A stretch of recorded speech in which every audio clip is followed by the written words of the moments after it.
ወንዶች ጡት ማጥባት ይችላሉ?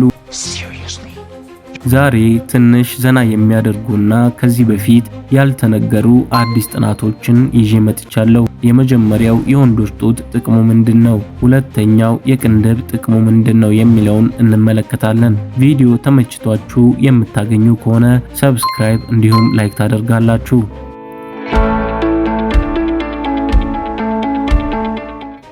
የወንዶች ጡት በፊዚዮሎጂ ደረጃ ለጡት ማጥባት ተግባር አልተሰሩም።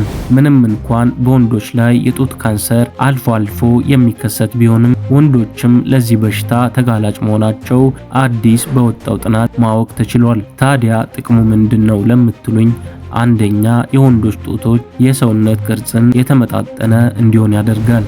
ሁለተኛ የወንዶች ጡቶች ለወሲብ ስሜት ቀስቃሽነት ሚና ይጫወታሉ። ሶስተኛ አልፎ አልፎ በሆርሞን ለውጥ ምክንያት ወንዶች ጡት ማጥባት ይችላሉ። አራተኛ የወንዶች ጡቶች የወንድነት ማንነት መገለጫ ሆነው ያገለግላሉ። ሁለተኛው የቅንድብ ጥቅሙ ምንድነው የሚለው ነው። ቅንድብ ላብ፣ ውሃና ሌሎች ፈሳሾች እንዳይገቡ ይከላከላል። ሁለተኛ ቅንድብ የፊት ገጽታን በመግለጽ ረገድ ትልቅ ሚና ይጫወታል። ለምሳሌ ቁጣ፣ ደስታ፣ ሐዘንና ሌሎች ስሜቶችን ለመግለጽ ይረዳሉ። ከዚህ ለየት ያለ የምታውቁት ጥቅም ካለ ኮሜንት ላይ አስፍሩልኝ። ቪዲዮ ከተመቻችሁ ሰብስክራይብ እንዲሁም ላይክ ማድረግ እንዳይረሳ። በቀጣይ ቪዲዮ እስከምንገናኝ ድረስ ኢትዮጵያ ትቅደም።